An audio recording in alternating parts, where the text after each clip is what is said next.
வணக்கம் நண்பர்களே. மத்திய அரசாங்கம் புதிதாக 4 தொழிலாளர் நலச் சட்டங்களை அறிமுகப்படுத்தியுள்ளது. அவற்றில் ஒன்றான கோடு ஆன் வேஜஸ் 2019. இதில் உள்ள 2 அத்தியாயங்கள் குறித்து நாம் சென்ற 2 உரைகளில் பேசியிருக்கிறோம். இந்த உரையில் இதனுடைய 3வது அத்தியாயமான பேமெண்ட் ஆஃப் வேஜஸ் குறித்து நாம் பார்க்கலாம். இந்த பேமெண்ட் ஆஃப் வேஜஸ் எனப்படுகின்ற இந்த 3வது அத்தியாயத்தில் பிரிவு 15 முதல் பிரிவு 25 வரையில் பேமெண்ட் ஆஃப் வேஜஸ் அதாவது ஊதியம் வழங்குதல் பற்றி குறிப்பிடப்பட்டுள்ளது. இந்த பிரிவுகள் ஒவ்வொன்றையும் நாம் விளக்கமாக பார்க்கலாம்.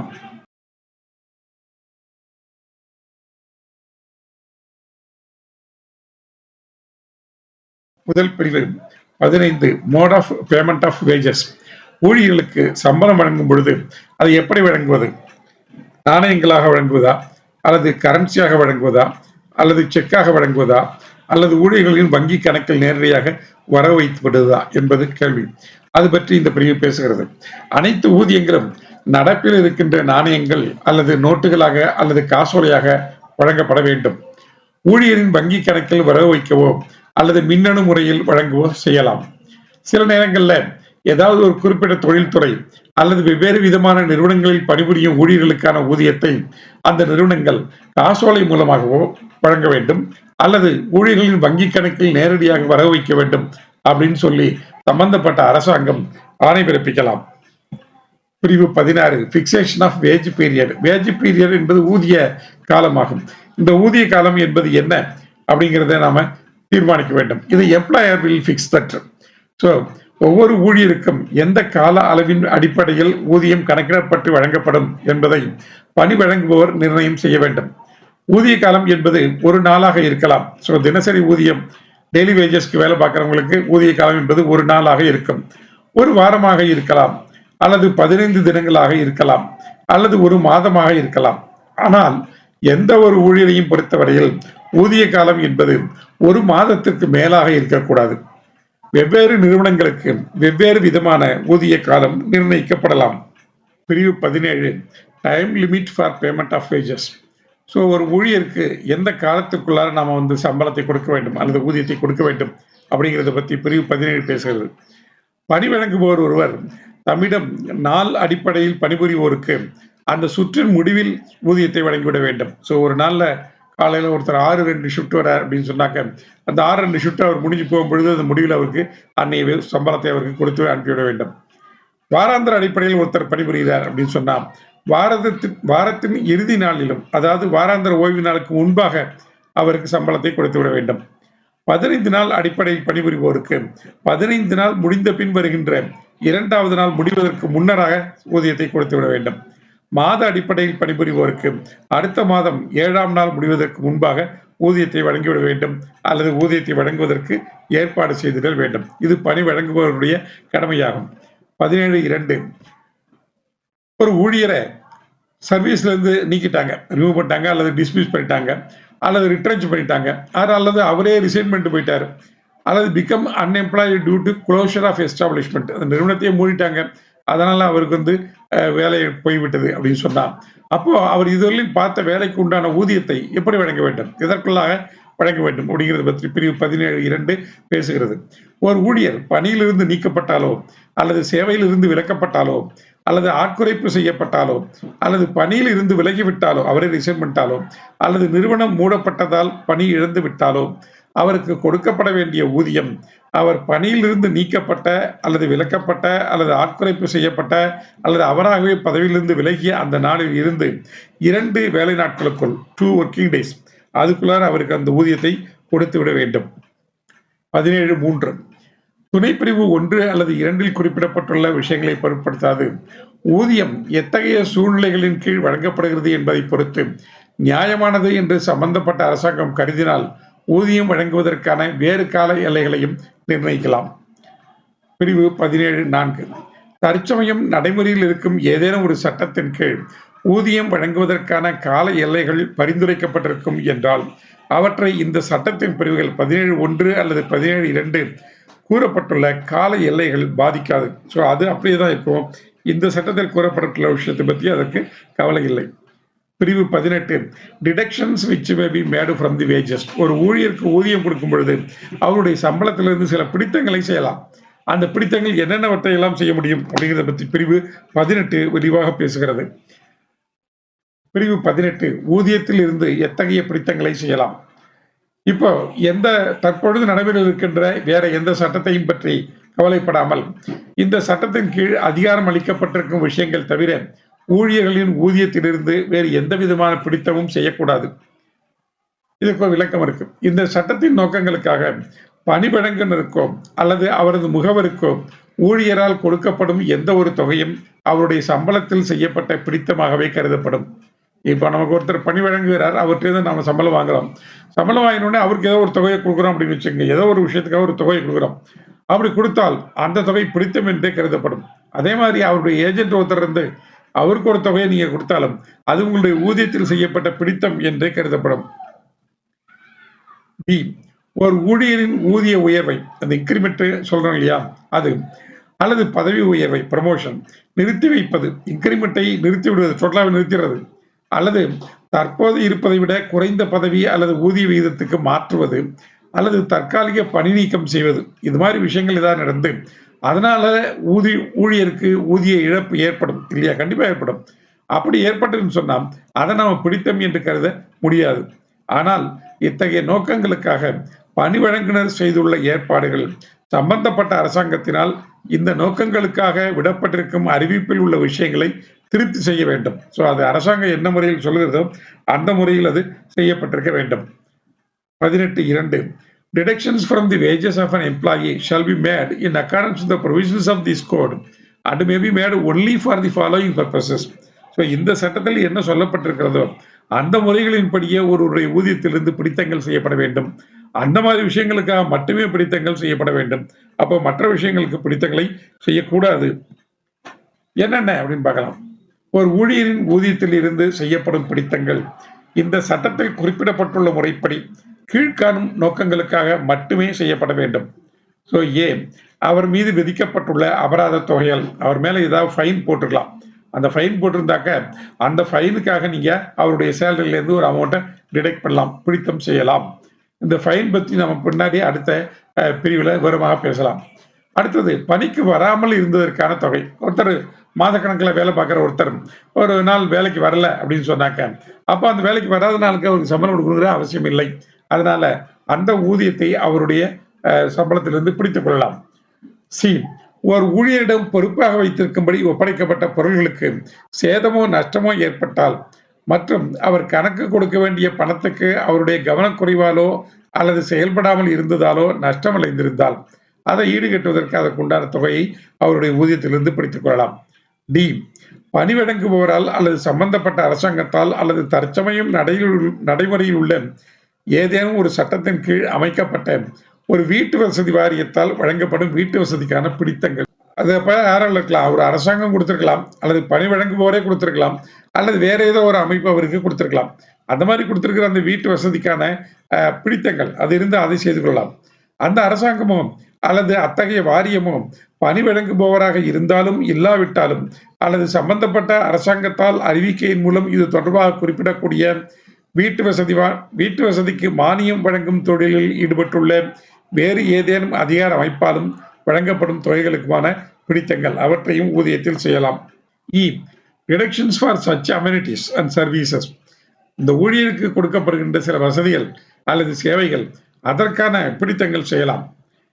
18(e) பணி வழங்குனரால் அளிக்கப்படும் அத்தகைய வசதிகள் மற்றும் சேவைகளுக்காக உரிய அரசாங்கமோ அல்லது அதனால் குறிப்பிடப்படும் எந்த ஒரு அதிகாரியோ பொது அல்லது சிறப்பு ஆணை மூலம் அங்கீகரிக்கக்கூடிய பிடித்தங்கள் செய்யப்படலாம். இதை ஒரு அரசாங்கம் அங்கீகரித்திருந்தால் அல்லது ஒரு அதிகாரி இதை அங்கீகரித்திருந்தால் அந்த சேவைகள் அல்லது வசதிகள் ஊழியருக்கு வழங்கப்படுகின்ற அந்த சேவைகள் அல்லது வசதிகள் அவற்றுக்கான பிடித்தங்களை செய்யலாம். மேலும் அத்தகைய பிடித்தமானது அந்த வசதிகள் மற்றும் சேவைகளின் மதிப்புக்கு இணையான தொகையை விட அதிகமாக இருக்கக்கூடாது. விளக்கம். இந்த பிரிவின் நோக்கத்திற்காக பணிபுரிவதற்கு தேவையான உபகரணங்கள் மற்றும் மூலப்பொருட்களை வழங்குவது சேவைகள் என்ற சொல்லின் பொருளுக்குள் அடங்காது. உதாரணமா ஒரு ஊழியர் பணிபுரிகிறார் அப்படின்னு சொன்னா அவர்கிட்ட சில டூல்ஸ் கொடுத்து வச்சிருப்பாங்க. அந்த டூல்ஸை கொடுத்து வச்சிருந்தா அந்த டூல்ஸை கொடுத்துருக்கேன், அதனால உங்களுக்கு சில விஷயங்களை வழங்கியிருக்கேன் அதுக்காக நான் பிடித்தம் செய்கிறேன் அப்படி சொல்ல முடியாது. ஏன்னா அவர் வந்து வேலை செய்வதற்காக தான் அந்த டூல்ஸ் அவருக்கு கொடுக்கப்படுகிறது. ஸோ அதற்கான பிடித்தம் எதுவும் கொடுக்க முடியாது. ஆனா அவருடைய ஒப்படைக்கப்பட்ட அந்த ஒரு பொருள் அதை அவர் பத்திரமா வச்சிருக்கல, அதுக்கு நஷ்டம் உண்டாயிடுச்சு அப்படின்னு சொன்னா அதற்கான பிடித்தத்தை செய்யலாம். ஆனால் அவருக்கு அந்த பொருள் வழங்கப்படும் பொழுது அதை நாம் சேவை என்று சொல்ல முடியாது. எஃப் கீழ்காண்பவற்றை ஊழியரிடமிருந்து திரும்ப வசூலிப்பதற்கான பிடித்தங்கள். சில விஷயங்கள் முன்பணங்கள் கொடுத்திருக்கலாம், அந்த பணங்களை திரும்ப அவர்கிட்ட வசூல் பண்ணணும், ஊழியர்கிட்ட வசூல் பண்ணணும். அப்போ அவருடைய ஊதியத்தில் நாம பிடிச்சிக்கிறோம், அது செய்யலாம். வழங்கப்பட்ட முன்பணங்கள் பயணச் சலுகை அல்லது போக்குவரத்து சலுகை போன்றவை உள்ளிட்ட எத்தகைய முன்பணமாக இருந்தாலும் இவற்றின் மேலான வட்டி அல்லது அதிகப்படியாக வழங்கப்பட்ட ஊதியத்தை சரி செய்தல். ஒருவேளை ஒருத்தருக்கு சம்பளத்தை அதிகமாக கொடுத்துட்றாங்க தவறுதலாக, அப்ப அதை அடுத்த சம்பளத்தில் பிடிச்சுக்கலாம். சம்பந்தப்பட்ட அரசாங்கத்தினால் பரிந்துரைக்கப்பட்ட முறையில் உருவாக்கப்பட்ட தொழிலாளர் நல நிதியில் இருந்து வழங்கப்பட்ட கடன் மற்றும் அதற்கு உண்டான வட்டி, இதையும் பிடித்தம் செய்யலாம். G deductions for recovery of loans granted for house building. வீடு கட்டுவதற்காக வழங்கப்பட்ட கடனுக்கான பிடித்தம், அரசாங்கத்தினால் அனுமதிக்கப்பட்ட வேறு நோக்கங்களுக்காக வழங்கப்பட்ட கடனுக்கான பிடித்தம் மற்றும் அவற்றின் மேலான வட்டி, இதையும் பிடிச்சுக்கலாம். ஹெச் ஊழியரால் செலுத்தப்பட வேண்டிய வருமான வரி அல்லது மத்திய அரசினால் அல்லது மாநில அரசினால் விதிக்கப்படும் சட்டபூர்வமான வரிகள் அல்லது நீதிமன்றம் அல்லது தகுந்த அதிகாரம் கொண்ட அமைப்பின் ஆணையின் அடிப்படையில் ஊழியரிடமிருந்து பிடிக்கப்பட வேண்டிய தொகைகள். ஸோ இன்கம் டேக்ஸ் அல்லது வரி அல்லது ஒரு கோர்ட் ஆர்டர் வருது, அது மாதிரி விஷயங்களுக்காக பிடித்தங்களை நாம் செய்யலாம். ஊழியர் வருங்கால வைப்பு நிதி, ஓய்வு ஊதிய நிதி அல்லது உடல்நல காப்பீட்டு திட்டம் அல்லது இத்தகைய வேறு நிதிகள் உள்ளிட்ட சட்டத்தின்படி அமைக்கப்பட்ட சமூக பாதுகாப்பு நிதி அல்லது திட்டம் ஆகியவற்றுக்கு செலுத்த வேண்டிய தொகைகள், இதுக்கெல்லாம் ஒரு சப்ஸ்கிரிப்ஷன் கொடுக்கணும் இல்லையா, அந்த தொகைகளை அவருடைய ஊதியத்திலிருந்து பிடித்துக் கொள்ளலாம். இவற்றிடமிருந்து பெறப்பட்ட முன்பணங்களை திருப்பி செலுத்துதல், அதற்காக நாம கொடுக்கலாம். உதாரணம், ஒருத்தர் பிஎஃப் இருக்கு, பிஎஃப்ல இருந்து ஒருத்தர் லோன் வாங்கியிருக்காரு, அந்த லோனை ரீபே பண்ணியாடும். அந்த லோனை ரீபே பண்றதுக்கு உண்டான பிடித்தத்தை நாம அவருடைய ஊதியத்திலிருந்து செய்து கொள்ளலாம். 18 J deductions for payment of cooperative societies. சம்பந்தப்பட்ட அரசாங்கம் விதித்துள்ள நிபந்தனைகளுக்கு உட்பட்டு கூட்டுறவு சங்கங்களுக்கு செலுத்தப்பட வேண்டிய தொகைகளுக்கான பிடித்தங்கள். ஒருத்தர் கோஆபரேட்டிவ் சொசைட்டில லோன் வாங்கியிருப்பார். உதாரணமா நீங்க தீபாவளினாக்கா தீபாவளி கோஆபரேட்டிவ் சொசைட்டில போய் துணி கடையில போய் துணி எடுத்துக்கலாம், அந்த மாதிரி சில கடன்கள் வழங்கப்படலாம். அந்த நேரங்களில் அந்த கடனை திரும்பி செலுத்துவதற்காக ஊழியருடைய ஊதியத்திலிருந்து அந்த தொகைகளை பிடித்துக் கொள்ளலாம். 18 கே தொழிற்சங்கங்கள் சட்டம் 1926 கீழ் பதிவு செய்யப்பட்ட, இது இப்போ தொழிற்சங்கங்கள் சட்டம் 1926 அது அந்த தொழிற்சங்க சட்டம் புதிய சட்டத்துக்கு பதிவு செய்யப்பட்ட ஒரு சங்கம் அப்படி இருந்துருச்சு, அது மாத்திரம். ஒரு தொழிற்சங்கத்திற்கு ஊழியரால் செலுத்தப்பட வேண்டிய உறுப்பினர் கட்டணம், சந்தா தொகை, வருஷம் சப்ஸ்கிரிப்ஷன் கட்டணம் இல்லையா ஒரு ஊழியர் அவருடைய தொழிற்சங்கத்துக்கு, அந்த மாதிரி சந்தா தொகை கட்டப்பட வேண்டியது இருந்தால் அந்த தொகையை அவர் உறுப்பினரிடமிருந்து ஒரு எழுத்து மூலமான ஒரு ஒப்புதல் ஒன்றை வாங்கிட்டு அதுல இருந்து அதனுடைய அடிப்படையில் நாம அவருடைய ஊதியத்திலிருந்து பிடித்து அந்த குறிப்பிட்ட தொழிற்சங்கத்திற்கு செலுத்தலாம். ஆனா முக்கியமான விஷயம் என்னன்னு கேட்டாக்க, உறுப்பினர்கிட்ட நம்ம இதுக்கு ஒரு சம்மதத்தை வாங்கிக் கொள்ள வேண்டும். ஒப்புதலுடைய அடிப்படையில் தான் நாம இதை செய்ய முடியும். ஏன்னா 2-3 தொழிற்சங்கங்கள் இருக்கலாம், அது ஒவ்வொருத்தரும் வந்து இவர் எனக்கு தான் சப்ஸ்கிரிப்ஷன் கொடுக்கணும், இவர் என்னுடைய மெம்பர் தான், இவர் எனக்கு தான் சப்ஸ்கிரிப்ஷன் கொடுக்கணும் அப்படின்னு ஒவ்வொரு தொழிற்சங்கமும் கேட்கறதுக்கு வாய்ப்பு இருக்கு. அதனால அந்த ஊழியர் யாருக்கு வந்து தன்னுடைய சந்தா தொகை செலுத்தணும் அப்படின்னு நினைக்கிறாரோ அவருக்கு அந்த கடிதத்தை வாங்கிட்டு நாம அந்த தொழிற்சங்கத்துக்கு அந்த தொகையை பிடிச்சு கொடுக்கலாம். ஊழியரால் வாங்கப்பட்ட கள்ள நோட்டுகள், செல்லாத காசுகள் அல்லது உருக்குலைந்த நோட்டுகள் போன்றவற்றால் ரயில்வே நிறுவனத்திற்கு இழப்பு ஏற்பட்டிருந்தால் அதற்கான பிடித்தங்கள். கவுண்டர்ல ஒருத்தர் உட்கார்ந்துருக்காரு, டிக்கெட் வாங்குறாங்க, டிக்கெட் வாங்குறவங்க வந்து ஏதாவது ஒரு கள்ள நோட்டை கொடுத்துட்டு போயிடுறாருன்னு வச்சுங்க, அல்லது ஒரு கிழிஞ்சு போன நோட்டை கொடுத்துட்டு போயிடுறாரு அப்படின்னு வச்சுங்க. அப்ப இந்த கிழிஞ்சு போன நோட்டை எடுத்துக்கொண்டு இவர் ரயில்வே அட்மினிஸ்ட்ரேஷன்ல போய் கொடுக்க முடியாது. ஏன்னு கேட்டா அது செல்லாது அப்படிங்கிற பட்சத்துல அதை அவர் வாங்கினது தப்பு. ஸோ அதனால அவர் வந்து ரொம்ப கவனமாக செயல்பட வேண்டும். அந்த மாதிரி ஒரு நஷ்டம் ஏற்பட்டது அப்படின்னு சொன்னாக்கா அந்த நஷ்டத்தை வந்து அவருடைய ஊதியத்திலிருந்து பிடித்துக் கொள்வதற்கு ரயில்வே துறைக்கு அதிகாரம் இருக்கிறது.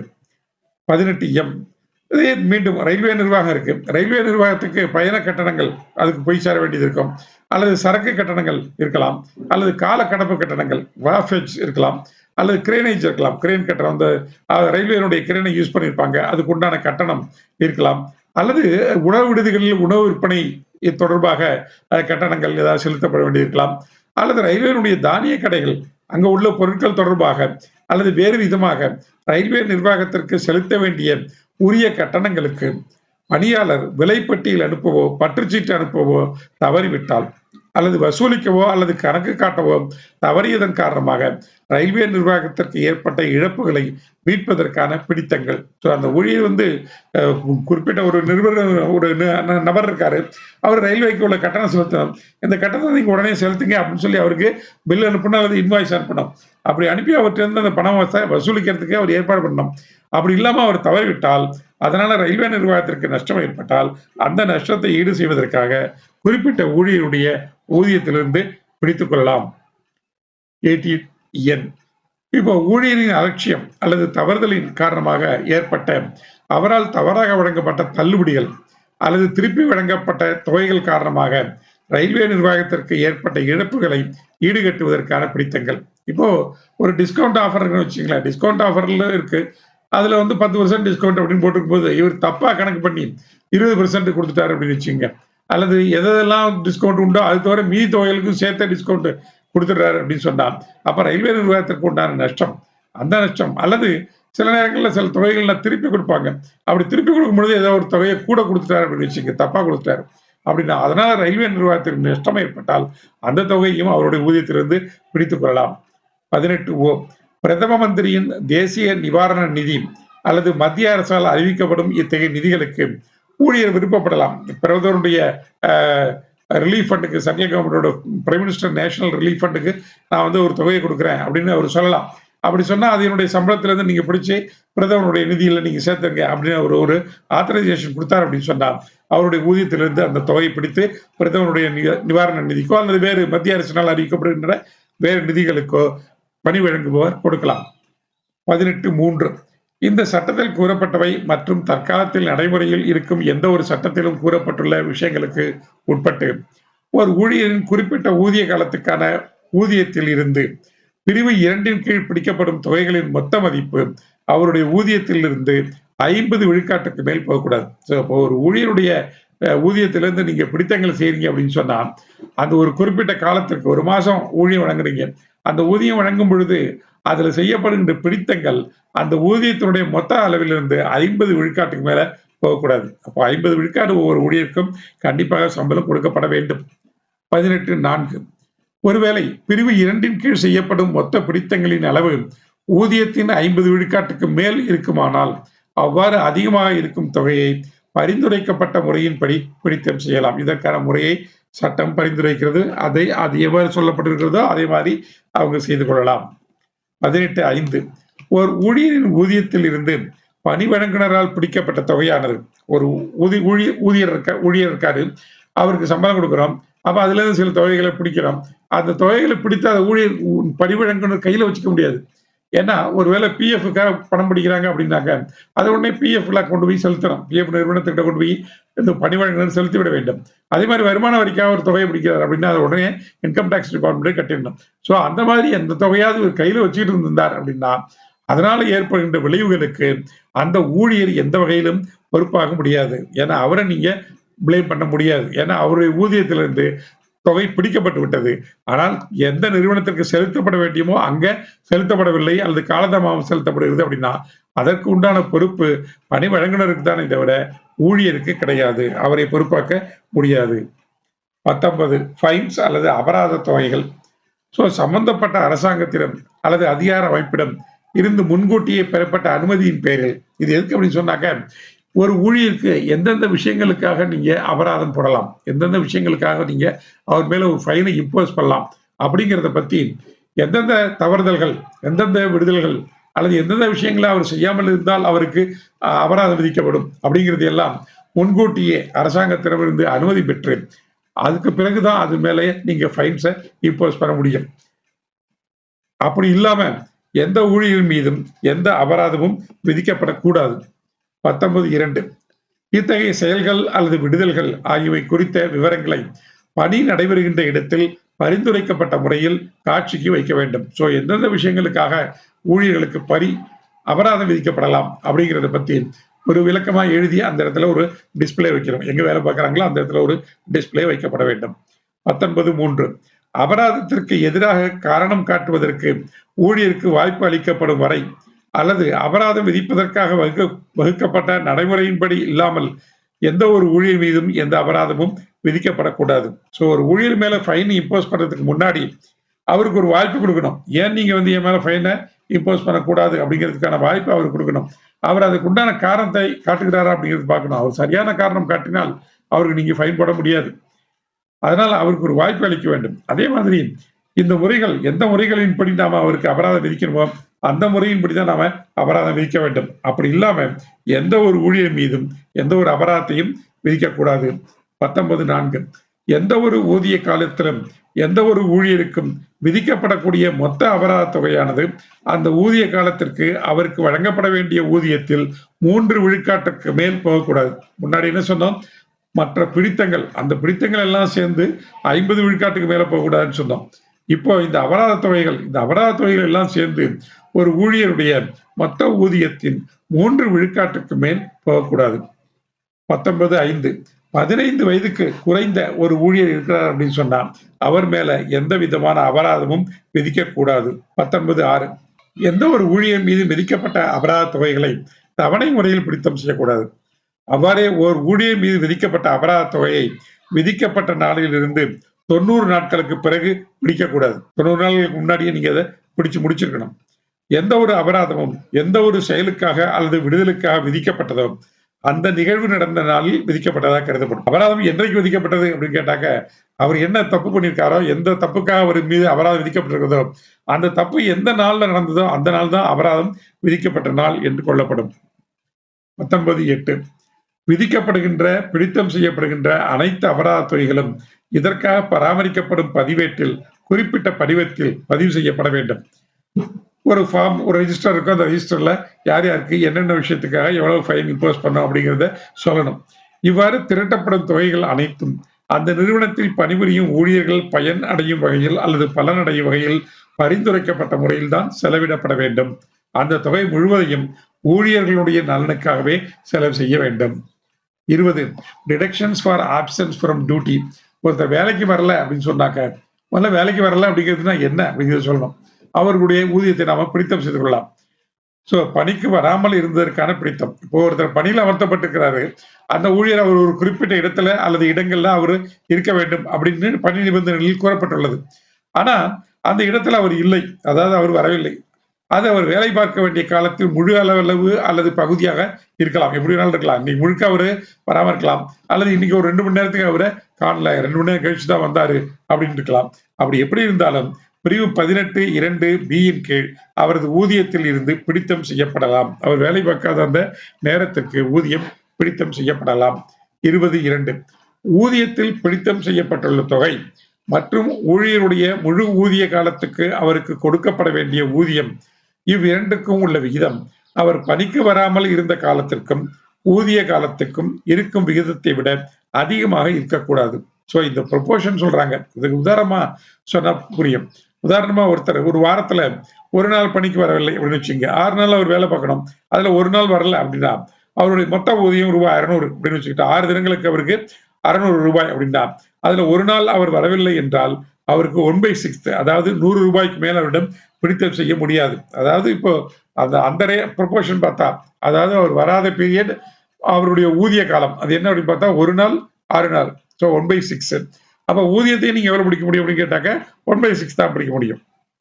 1/3 1/2 நீங்க பிடிக்க முடியாது. ஸோ அந்த ஊதியமும் இந்த ஊதியமும் கம்பேர் பண்ணும் பொழுது இந்த ஊதியம் வந்து அதிகமாக இருக்கக்கூடாது. 10 அல்லது அதற்கு மேற்பட்ட ஊழியர்கள், இப்ப இது ஒரு ஊழியர் அப்படின்னு சொன்னாங்க சரியா போச்சு. இப்ப 10 பேர் இருக்காங்க, 10 ஊழியர்கள் வந்து அவர்கள் ஒன்றாக இணைந்து 10 பேருக்குள்ள ஒரு அண்டர்ஸ்டாண்டிங் இருக்கு.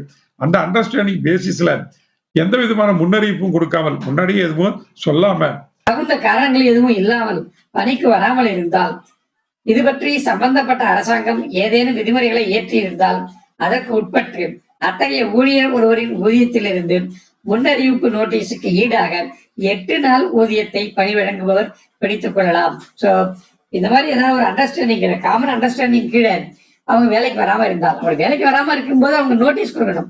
நோட்டீஸ் கொடுத்தாங்கன்னா பிரச்சனை இல்லை, அது ஸ்ட்ரைக் மாதிரி ஆயிடும். நோட்டீஸ் கொடுக்கல அப்படின்னு சொன்னாக்க எந்த காரணமும் இல்லாம முன்னறிவிப்பும் இல்லாம அவங்க வேலைக்கு வரல அப்படின்னு சொன்னா, 10 பேர் ஒன்னா சேர்ந்து வேலைக்கு வரல அப்படின்னு சொன்னாக்க அவங்களுடைய ஒரு நாள் ஊதியம் மட்டும் இல்லாமல் 8 நாள் ஊதியத்தையும் பணி வழங்குவது பிடித்துக் கொள்ளலாம். விளக்கம்: இந்த பிரிவின் நோக்கத்திற்காக ஒரு ஊழியர் தாம் வேலை பார்க்க வேண்டிய இடத்தில் இருந்தாலும் உள்ளிருப்பு வேலை நிறுத்தத்தின் காரணமாகவோ அல்லது தக்க முகாந்திரம் இல்லாத வேறு காரணத்தினாலோ பணிபுரிய மறுத்தால் அவர் வேலைக்கு வராதவராகவே கருதப்படுவார். சார், அவர் பணிபுரியும் இடத்துல இருக்க வேண்டும் சொல்றீங்க, சோ இருக்காரு அவரு, ஆனா பணி எதுவும் செய்யவில்லையே அப்படின்னாக்க, பணியை செய்ய அவர் மறுத்தால் அல்லது உள்ளிருப்பு வேலை நிறுத்தம் சொல்லி அவர் இருக்காரு அப்படின்னு சொன்னா அப்பவும் அவர் வேலைக்கு வராதவர் என்றே கருதப்படுவார். பிரிவு 21 deductions for damage or loss. ஒரு ஊழியர்கிட்ட கொடுக்குற ஒரு பொருள் அவர் டேமேஜ் பண்ணிடுறாரு அல்லது அதனால ஏதாவது நஷ்டம் வந்துருது, பணி வழங்குபவருக்கு ஏதாவது நஷ்டம் வந்துருது அப்படின்னு சொன்னா அதுக்கு உண்டான டிடக்ஷன்ஸ், சேதம் அல்லது நஷ்டத்துக்கான பிடித்தங்கள் இது பிரிவு 21 கூறப்பட்டுள்ளது.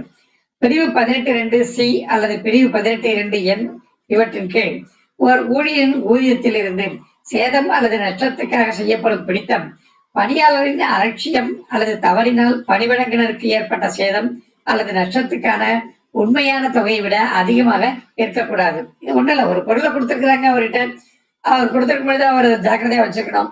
அது பொருள் ஒரு 500 ரூபாய் மதிப்புள்ள பொருள் அப்படின்னு சொன்னாங்க, அதை அவர் உடைச்சிட்டாரு, அது இன்னும் எதுக்கும் பிரயோஜனப்படாது, 500 ரூபாய் உள்ள பொருள் நஷ்டமாயிட்டுது அப்படின்னு சொன்னாங்க. அவர்கிட்ட நீங்க எவ்வளவு பிடிக்கலாம் அப்படின்னு சொன்னாங்க, அந்த பொருளுடைய மதிப்பு 500 ரூபாய்னா 500 ரூபாய் தான் பிடிக்கலாம், அதுக்கு மேல நீங்க பிடிக்க கூடாது. 21 துணைப்பிரிவு 2 துணைப்பிரிவு 1 கீழ் செய்யப்படும் பிடித்ததற்கு எதிரான காரணத்தை காட்டுவதற்கு ஒரு வாய்ப்பு வழங்கப்படாமல் ஊழியரின் ஊதியத்திலிருந்து பிடித்தம் செய்ய கூடாது. இத்தகைய பிடித்தங்களை செய்வதற்கான பரிந்துரைக்கப்பட்ட செயல்முறைகளை பின்பற்றாமலும் பிடித்தம் செய்யக்கூடாது. இது முன்னாடி சொன்ன அதே ஷரத்து தான். இவ்வாறு செய்யப்பட்ட பிடித்தங்கள் அதன் விளைவாக பெறப்பட்ட தொகைகள் ஆகியவை இதற்காக பரிந்துரைக்கப்பட்ட படிவத்தில் பராமரிக்கப்படும் பதிவேட்டில் பதிவு செய்யப்பட வேண்டும். பிரிவு 22 deductions for the services rented. ஊழியருக்கு பணி வழங்கின சில சேவைகளை வழங்கலாம். அந்த சேவைகளுக்கு உண்டான மதிப்பினை அவர் அவருடைய ஊதியத்திலிருந்து பிடித்துக் கொள்ளலாம். அவை ஊழியருக்கு வழங்கப்பட்ட சேவைகளுக்கான பிடித்தம். பிரிவு 18 துணைப்பிரிவு 2 உட்பிரிவு D அல்லது உட்பிரிவு E கீழ் ஒரு ஊழியருக்கு வழங்கப்பட்ட வீட்டு வசதி அல்லது அதற்கு சேவையை அவர் வேலைவாய்ப்பின் ஒரு நிபந்தனையாகவோ அல்லது வேறு விதமாகவோ ஏற்றுக்கொண்டாலன்றி அதற்கான தொகை அவருடைய ஊதியத்திலிருந்து பிடித்தம் செய்யக்கூடாது. உதாரணமா, ஒரு எம்ப்ளாயி இருக்காரு, அவருக்கு ஒரு வேலை வாய்ப்பின் போது அவருக்கு ஒரு குவார்டர்ஸ் கொடுக்குறாங்க, பணிவழங்கலுடைய குவார்டர்ஸ் கொடுக்குறாங்க. அவர் அதை கண்டிப்பா ஏற்றுக்கொள்ள வேண்டும், அவர் அங்கதான் இருக்கணும் அப்படிங்கிறது எம்ப்ளாய்மெண்ட் டேர்ம்ஸ் அண்ட் கண்டிஷன்ஸ்லேயே குறிப்பிடப்பட்டிருக்கிறது. அப்படி குறிப்பிடப்பட்டிருந்தால் அந்த வீட்டு வசதியை அவர் அந்த வீட்டுல தங்கி இருந்தாலும் இல்லாவிட்டாலும் அந்த வீட்டு வசதிக்கு உண்டான பிடித்தங்களை பணிவழங்கினர் மேற்கொள்ளலாம். ஆனா இது அவருடைய பணிவழங்கும் நிபந்தனைகளிலே இல்லை அப்படின்னு சொன்னாங்க. அவர் அந்த வீட்டு வசதியை ஏற்றுக்கொள்வதும் ஏற்றுக்கொள்ளாமல் இருப்பதும் அவருடைய இஷ்டம். அப்போ நீங்க அவரை பிடித்தம் செய்ய முடியாது. அவர் ஆக்குவை பண்ணல அப்படின்னு சொன்னாக்க அவற்றை நீங்க பிடித்தம் செய்ய முடியாது. ஆனா எம்ப்ளாய்மெண்ட் டேர்ம்ஸ் அண்ட் கண்டிஷன்ஸ்ல இருந்தால் அவர் கண்டிப்பாக பிடிக்கலாம். மேலும் அத்தகைய பிடித்தம் வழங்கப்பட்ட வீட்டு வசதி அல்லது சேவையின் மதிப்புக்கு உரித்தான தொகையை விட அதிகமாக இருக்கக்கூடாது. உதாரணமா, வாட்டர் சார்ஜஸ், வாட்டர் சர்வீஸ் கொடுக்குறாங்க, தண்ணீர் கொடுக்குறாங்க அப்படின்னா அதுக்கு எவ்வளவு தொகை வசூலிக்கலாம் அப்படின்னா அதுக்கு எவ்வளவு தொகையோ அதுதான் வசூலிக்கலாம். 100 ரூபாய்க்கு ஒரு வாட்டர் சர்வீஸ் கனெக்ஷன் கொடுத்துட்டு 500 ரூபாய் கொடுங்க அப்படின்னு கேட்டாங்க, அது கொடுக்க முடியாது. அதே மாதிரி வீட்டு வசதியும் ஒரு 5000 ரூபாய் மதிப்புள்ள ஒரு வீட்டை, வாடகை மதிப்புள்ள ஒரு வீட்டை கொடுத்துட்டு 10,000 ரூபாய் கொடுங்க அப்படின்னு கேட்டாங்க, அதுவும் கேட்க முடியாது. ஸோ அது என்ன சேவை நீங்க வழங்குகிறீர்களோ அதற்கு சமமான தொகையை தான் நீங்க பிடித்தமாக செய்ய முடியும். மேலும் இத்தகைய பிடித்தங்கள் சம்பந்தப்பட்ட அரசாங்கம் விதித்துள்ள நிபந்தனைகளுக்கு உட்பட்டதாக இருக்க வேண்டும். அரசாங்கம் என்ன சொல்லுகிறதோ அந்த நிபந்தனைகளுக்கு உட்பட்டுதான் இந்த பிடித்தங்கள் செய்யப்பட வேண்டும். பிரிவு 23 deductions for recovery of advances. இப்ப ஊழியர் ஒரு முன்பணம் வாங்கிருக்கலாம், அட்வான்ஸ் வாங்கிக்கலாம். உதாரணமா ஃபெஸ்டிவல் அட்வான்ஸ் சொல்லி கொடுப்பாங்க. ஒரு தீபாவளி வருது, தீபாவளி வரும்பொழுது திடீர் செலவு வருது இல்லையா, குடும்பத்தில் எல்லாருக்கும் செலவு பண்ணணும் அப்படின்னாக்க அப்ப திடீர்னு ஒரு தொகை வேணும் அப்படின்னா அப்ப நிறுவனம் ஒரு ஃபெஸ்டிவல் அட்வான்ஸ் அப்படின்னு சொல்லி ஊழியர்களுக்கு கொடுக்கலாம். அந்த தொகையை வாங்கிட்டு நீங்க 10 இன்ஸ்டால்மெண்ட் நான் உங்கள்கிட்ட வாங்கிப்பேன், திரும்ப பிடிச்சுப்பேன் அப்படின்னு சொல்லலாம். அந்த மாதிரி கொடுக்கப்படுகின்ற முன்பணங்கள் அவற்றை கண்டிப்பா அவர்கள் பிடித்தம் செய்யதான் செய்வார்கள். பிரிவு 23 ஊழியருக்கு வழங்கப்பட்ட முன்பணத்துக்கான பிடித்தம். ஊழியர்களுக்கு வழங்கப்பட்ட முன்பணத்திற்காக பிரிவு 18(2)F கீழ் செய்யப்படும் பிடித்தங்கள் கீழ்காணும் நிபந்தனைகளுக்கு உட்பட்டு செய்யப்பட வேண்டும். ஊழியர் பணியில் சேர்வதற்கு முன்பாக வழங்கப்பட்ட முன்பணம் முதலாக ஒரு முழுமையான ஊதிய காலத்திற்கு அவர் பெறும் ஊதியத்திலிருந்து பிடித்தம் செய்யப்பட வேண்டும். ஆனால் பயண செலவுகளுக்காக வழங்கப்பட்ட தொகைக்காக எந்த பிடித்தமும் செய்யக்கூடாது. 2. ஊழியர் பணியில் சேர்ந்த பிறகு அவருக்கு வழங்கப்பட்ட முன்பணத்திற்கான பிடித்தங்கள் பரிந்துரைக்கப்பட்ட நிபந்தனைகளின்படி இருக்க வேண்டும். ஒரு ஊழியருக்கு அவர் இதுவரையில் ஈட்டாத ஊதியத்துக்கான முன்பணம் வழங்கப்பட்டிருந்தால், அவர் இன்னும் வேலையில சேர்ந்து 4 நாள் கூட ஆகல, இன்னும் ஒரு முழு வேஜ் பீரியட்லயே அவர் இல்ல, ஆனா அதுக்கு முன்னாடி அவருக்கு ஒரு முன்பணம் வழங்கப்பட்டிருக்கிறது அப்படின்னு சொன்னா, அத்தொகை பரிந்துரைக்கப்பட்ட முறைப்படி பிடித்தம் செய்யப்பட வேண்டும். முன்னாடி என்ன சொல்லிட்டோம், அவர் திரும்ப முழுமையான ஒரு வேஜ் பீரியடுக்கு சேலரி வாங்கும் பொழுதுதான் அந்த சேலரியில இருந்து நீங்க பிடித்தம் செய்ய முடியும்னு சொன்னோம். இப்ப அவர் ஈட்டாத ஒரு ஊதியத்திற்கான முன்பணம் வழங்கப்பட்டிருந்தால், அவர் சம்பளம் வாங்குறதுக்கு முன்னாடியே அவருக்கு ஒரு தொகை கொடுக்கப்பட்டிருந்தால், அத்தொகை பரிந்துரைக்கப்பட்ட முறைப்படி பிடித்தம் செய்யப்பட வேண்டும். பிரிவு 24 கடன்களுக்கான பிடித்தங்கள். பிரிவு 18(2)G-யின் கீழ் ஓர் ஊழியருக்கு வழங்கப்பட்ட கடன்களுக்கான பிடித்தங்கள், ஓர் ஊழியருக்கு எந்த அளவுக்கு அத்தகைய கடன்கள் வழங்கப்படலாம் என்பதை முறைப்படுத்துதல், அத்தகைய கடன்களுக்கான வட்டி விகிதங்கள் போன்றவை பரிந்துரைக்கப்பட்ட முறையில் இருக்க வேண்டும். பிரிவு 25 அரசு நிறுவனங்களுக்கு இந்த அத்தியாயம் பொருந்தாது. இந்த அத்தியாயத்தின் பிரிவுகள் அரசு நிறுவனத்திற்கு பொருந்தும் என்று ஒரு அறிவிப்பின் மூலம் சம்பந்தப்பட்ட அரசாங்கம் தெரிவித்தால் ஒழிய இந்த அத்தியாயத்தின் பிரிவுகள் அரசு நிறுவனங்களுக்கு பொருந்தாது. நல்லது நண்பர்களே, பேமெண்ட் ஆஃப் வேஜஸ் பற்றி இந்த 3வது அத்தியாயத்தில் காணப்படும் விஷயங்கள் குறித்து நாம் விரிவாக பார்த்தோம். மேலும் அடுத்த உரையில் மீதி உள்ள பிரிவுகளை பற்றி நாம் விளக்கமாக காண்போம். அதுவரையில் நன்றி, வணக்கம்.